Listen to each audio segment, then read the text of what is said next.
I wanted to tell you, my sleep has really improved for quite a while. I've had sleep issues, for a long, long time. And for quite a while since I saw you way back in Chicago, it's been pretty good. But lately, if I do, I've been doing the routine. I forgot the workshop you did in Chicago, what the name of it was. The Metatron technique. Metatron, yeah, the last page of Metatron, I was doing that. And when I do that, I sleep well. I use the spikenard.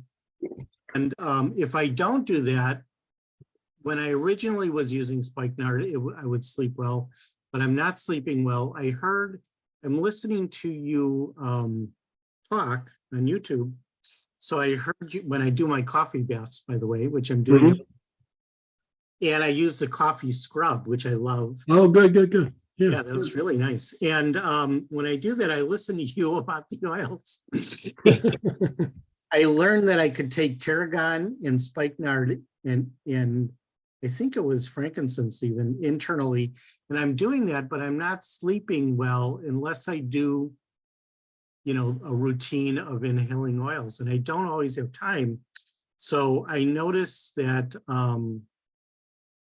is there something I can do? And even when you put the spikenard on your feet at night, that doesn't relax you enough to be able to fall asleep? I do fall asleep. I wake up. Occasionally I wake up like at 4 or 5 or 3. And that's when I have trouble sometimes getting back to sleep. And I'll take the oils then, and I'll take the oils before I sleep, like internally. The spikenard, the tarragon, and even the frankincense. Okay, give me just a sec here. Yep.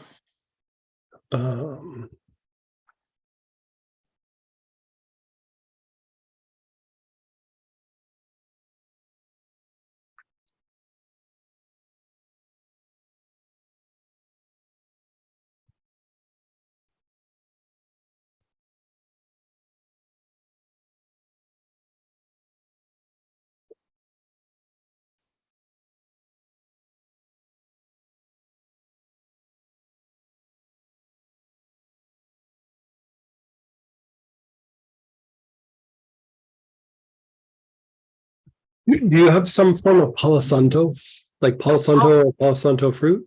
I have, I have it in one of the kits, and I also have a stick of it, which I burn. Do you have like a little tiny bottle, or do you have like a bigger bottle or a roller ball? Or it was in one of the kits. I did the Metatron and the Phoenix so far. I can't remember what's in. I can look. You look and I'll look at the same time, and we'll see what. I think it was a roller ball.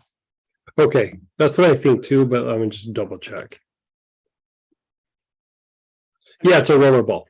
The one from the Phoenix technique is a roller ball. Yeah. So let's have you, like, right as you go to bed, instead of like doing a routine, like you said, like sometimes you don't always have the ability to do it, rub some on like your chest. Okay. Right? Rub a little bit on your temples and this like thumb web right here. Yeah. Rub some there, and you're already putting spikenard on your feet. Yes. Let's just see if that does it. Okay.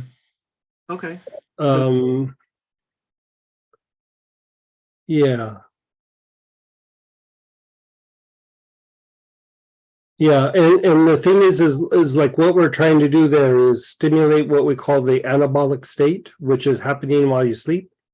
And it's the time where like your immune system and endocrine system, nervous system kind of reboot, but also skeletal muscle, smooth muscle, cardiac muscle.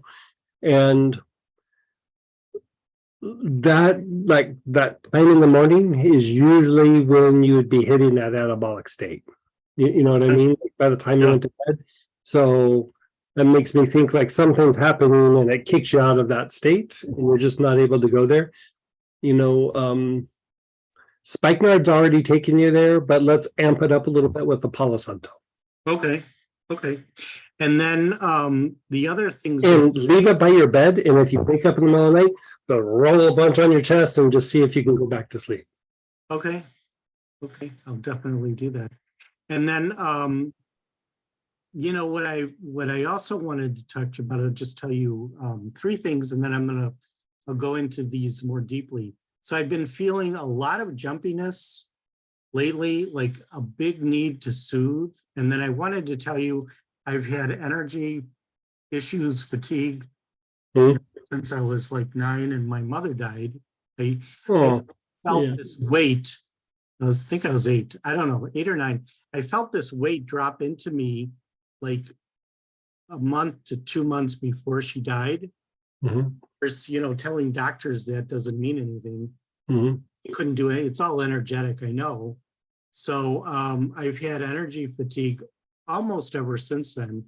And then, you know, I've mentioned that meditation has been very difficult at certain times. And right now it's one of those times where I feel like I'm not connecting or I just fall asleep. So in terms of the jumpiness, a big need to soothe. So I'm wondering about those nerve tonics that you spoke about earlier. Yeah, like, the thing with lemongrass, you said you are doing the trauma class this weekend? Yes. Yeah, like some of this will probably get addressed in that. And so the big one would be, there's the trauma release part, but anytime you're wanting to go and release trauma to a deeper level, you work with the nervous system for a little bit before you kind of start releasing things. I mean, you don't have to, but it makes it like easier. It's more soothing, and you're able to release more and shift and transition a little bit better when you do that. So even if you just inhale the lemongrass or take it internal, but that pattern that I was talking about, I mean, this is going to be the very first thing we do in that class is lemongrass, front heart, back heart, forehead, back head, and then reverse it.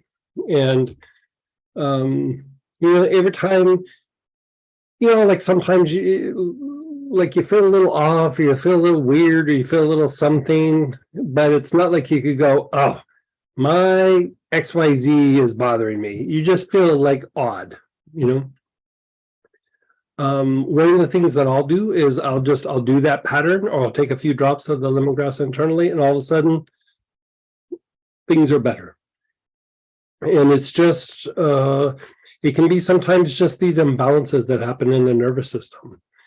And, I mean, that's a significant trauma. Given when a parent passes, regardless of the age, it's a significant trauma. But at that age, it's substantially more significant. And so, there was a lot more than that. yeah, I figured. Yeah. I mean, usually just doesn't, like, that happens and everything is stable. It's like it usually throws things into everything.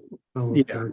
So I'd start with some lemongrass there. Like I just inhale it. You can follow the pattern. You can take a few drops internally. Like really work the lemongrass for a little bit, because it's really super balancing to that. And it will make it easier to release some of those things. And, there's the emotional part, there's the mental part, but sometimes what happens as well is we have certain things in our memory mechanisms where the mind's always trying to predict the future and then try to avoid things that are uncomfortable. Right. And so as weird as it sounds, like you're doing all this work to release all these things and feel better, and your brain and the memory mechanisms is like, yeah, you keep doing that. Don't worry. If you forget, we'll remember. Like, we'll hold on to it, we'll remember, so we avoid it. You only have one mom, so that's not going to happen again, but your brain doesn't see it like that. Right. And so sometimes you have to undo some of these mechanisms, even if it's just for a brief moment, because it's almost like it opens it up to allow something to leave. It's all neurological. Like, it's as much as your mind gets there and your emotions get there, it's sometimes you have to do these like hacks into the neurology to be able to get something to shift. Yes. So we're going to be doing hacks this weekend. Okay, great. Yeah. In terms of the energy fatigue and, It's probably related to that. oh, I know it's related to that. Yeah. Yeah. So just, And that's, it's kind of interesting, like your thing with the meditation. You know, you're sitting in meditation and then you become more aware. And so you start tapping into those feelings probably a little bit more. And then your neurology goes, yeah, don't do that. You know what I mean? Like yeah, you're starting to revisit those things that we're trying to avoid. Why are you doing that? Don't do that.